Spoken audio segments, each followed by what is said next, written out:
She looked up, and their eyes met. Mr. Damale quickly turned away, clearing his throat. He continued his lesson, but his voice was slightly unsteady.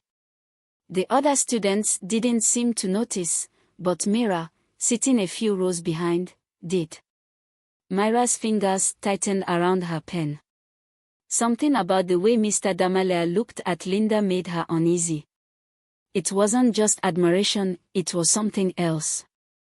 The lunch hall buzzed with chatter and laughter as students lined up for food or sat in groups, discussing everything from school gossip to social media trends. Linda sat alone at her usual table, carefully unwrapping her homemade sandwich. Mira walked over and slid into the seat beside her, placing her juice box on the table. "Hey," she said casually.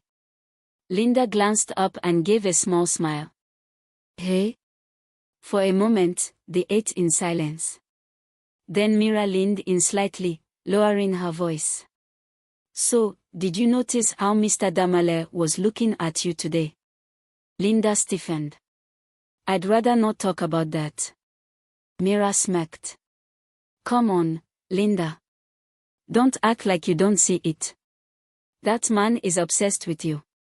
Linda sighed, taking a sip of water.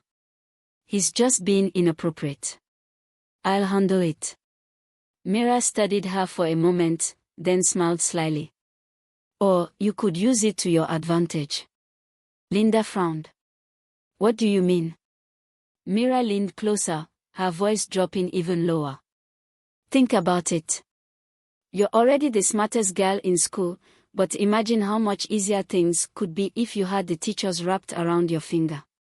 Especially Mr. Damale. He adores you. If you played along a little, he'd give you better grades without you even having to try." Linda's stomach twisted. "Mira, that's wrong." Mira shrugged. "Is it? People use what they have to get ahead all the time. You're beautiful, Linda. If you dressed a little differently, showed a little more skin, let him think you're interested, he'd do anything for you." Linda shook her head, pushing her tray away. "I work hard for my grades. I don't need to trick anyone." Mira sighed dramatically. "You're so old-fashioned. Life isn't just about working hard. Sometimes, you have to be smart about things. Use what you have." Linda felt a chill run down her spine. The way Mira spoke, it was like she was trying to plant a dangerous seed in her mind.